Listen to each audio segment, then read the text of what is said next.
Live from Fargo and serving you on TV, online, and on the go. This is Valley News Live at 5:30. History is made today as the U.S. Supreme Court rules 5-4 that states cannot ban same-sex marriage, making it now legal in states like North Dakota. Good evening and thanks for joining us tonight. People across North Dakota are having mixed reactions about this. Valley News Team's Ashley Bishop is live from where a celebratory party will be held for the FM Pride Collective with much more. Ashley? In just about an hour, many supporters will gather here to celebrate. Today, we went to the Cass County Courthouse where we saw many traditional couples there applying for their marriage license. We talked to them about their reaction of today's historic events that allow everyone to get married. It's the legal sound of wedding bells. Young and old stop by the Cass County Courthouse to apply for marriage licenses, a luxury now free to all. I think that everyone should be allowed to get married no matter who they are or what they believe in, so I think it's really good. But not everyone agrees. Personally, I think marriage is between a man and a woman. The state of North Dakota has to honor the Supreme Court's ruling, and now they start changing their license forms by hand. Right now, everything in our system is set up for bride and groom. That is one thing that coming here shortly, not fast enough, that they will be changing that in our statewide system to be spouse 1 and spouse 2. The marriage license office typically sees 5 to 10 couples a day that apply for licenses. Carrie Clemens says she has no opinion about the decision and finds joy in helping people take the next step in their relationship. You know, every couple has got a different story, and you know, it's not my place to judge, and I don't think it's anybody's place to judge that everybody comes together in mysterious ways, and love works in mysterious ways.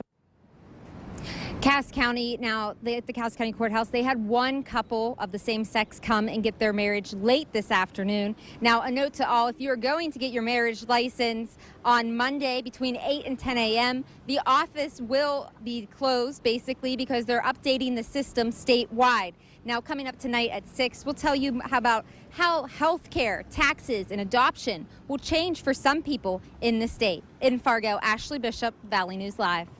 Ashley, thank you. The Fargo Diocese, they also released a statement today in response to the ruling of same-sex marriage.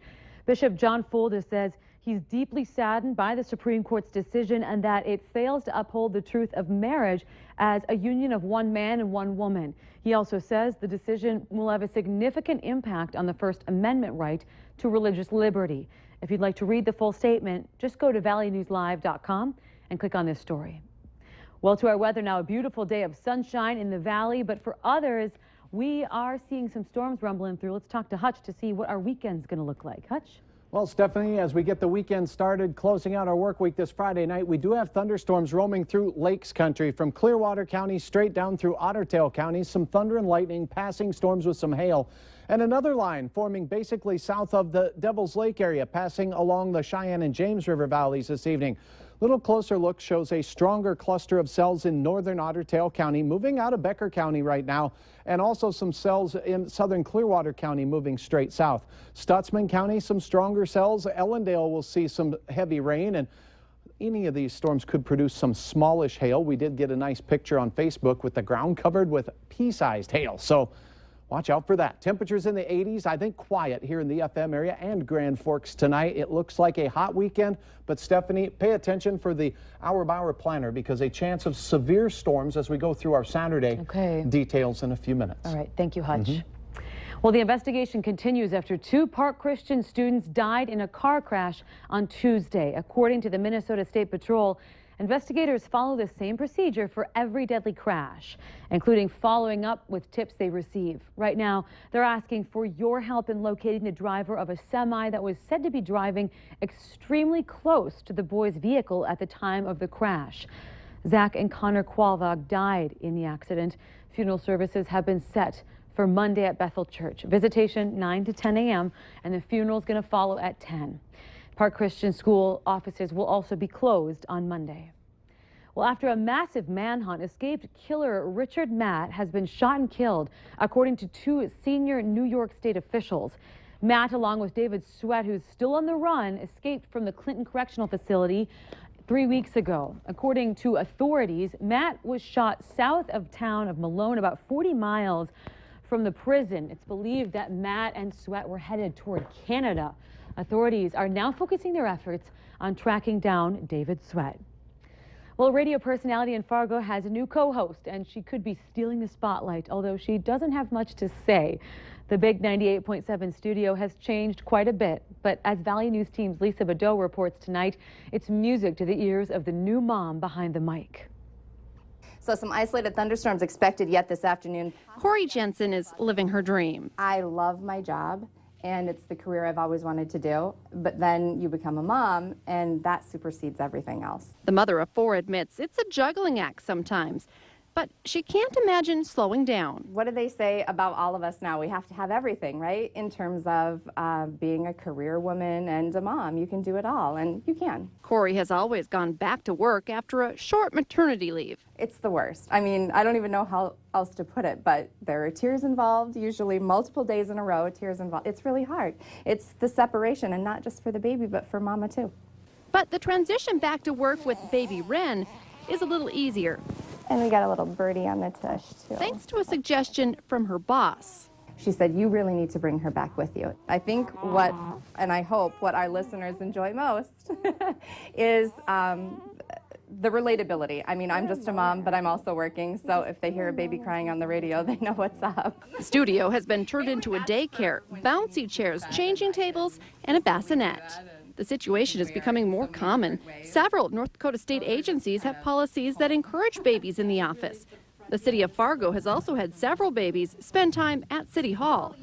Sanford Health RN and lactation consultant Fran Mosey acknowledges it doesn't work for all families and businesses, but says the benefits are huge. I think it's important for both mom and baby. I mean, if mom is happy and doing well, she's able to respond to her baby's cues and meet the baby's needs as well as her own needs. Wren stays in studio with her mommy, but if she would start crying too much, there are always offers for someone to hold the baby. If she does have like a little meltdown and I really need help, I've been told by a number of people, come and find them, which is good because I might need an emergency babysitter really fast. Those helping hands are never far away. You got to add all the other, ladies, and even some of the guys in the building are coming back all the time and trying to get a peek. Corey is clearly a master of multitasking. I seriously have the best of both worlds right now. She knows baby Wren can't stay in the studio forever, but for now, she'll enjoy the cuddles coming from her tiny co-host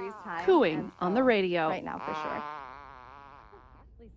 What a beautiful noise. Well, Corey went back to work at 6 weeks, and she's thinking that she'd like to round out 12 weeks with baby Wren in studio. Well, if you're hoping to celebrate the 4th of July with a bang, North Dakota residents, they soon can. Tomorrow, fireworks go on sale in North Dakota, but before you stock up, the North Dakota Department of Health has a few safety reminders for you. Read and follow warnings and instructions. Never allow children to play with or ignite fireworks. Keep a bucket of water or a garden hose handy, and never point or throw fireworks at another person. For more information, head to valleynewslive.com. Click on the hot button. And a reminder to Minnesota residents looking to purchase fireworks. If it explodes or flies, it's illegal. Well, if you're looking for something to do this weekend in the Northern Valley, downtown Grand Forks has some great free events for you. Tomorrow from 9 a.m. to 2 p.m. it's the Downtown Farmers Market in the town square. It features fresh produce, home-baked goods, crafts, jewelry, clothing, and much more. Then tomorrow night it's the first of the summer's Blues on the Red concert series. That's from 6 to 10 p.m. Admission is free, but dinner and drinks are extra. Wild Hog that'll be providing the food and the beverages. It's cash bars, so you can come in and eat and have some drinks. And then it's just going to be music. A lot of people have brought lawn chairs in to hang out. There'll be some picnic tables up, but a lot of dancing, a lot of people enjoying the music.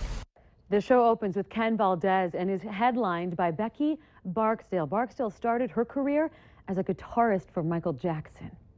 Here's a little something else you can do. It's a celebration of our history and our culture. And this weekend, the whole family can see it. Just look at that. The 38th Scandinavian Festival and annual Midwest Viking Festival are presenting a celebration of Nordic culture from ancient times to today. And it's at the Center in Moorhead. Families are welcome today and tomorrow from 10 a.m.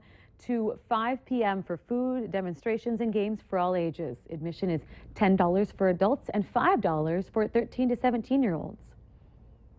We have some kind of modern Scandinavian stuff when you come in the front, and then we have some of the kind of folk culture that maybe your grandparents would know about. And then you kind of keep going and come all the way outside, and it goes all the way back to the Vikings. So there's a little bit of everything to see. The event also has live music and a beer garden. Well, the community is coming together to help a man make a full recovery after he was beaten in downtown Grand Forks. Adam Dahl suffered many injuries, including a broken nose and jaw, and tonight is all about lending a helping hand. The event is tonight from 5 to 10 at the East Grand Forks American Legion. There will be a free will offering, taco bar, along with a silent and a live auction. Now, if you'd like to give online, we have a link on valleynewslive.com. Just click on the hot button. Still ahead for us, what some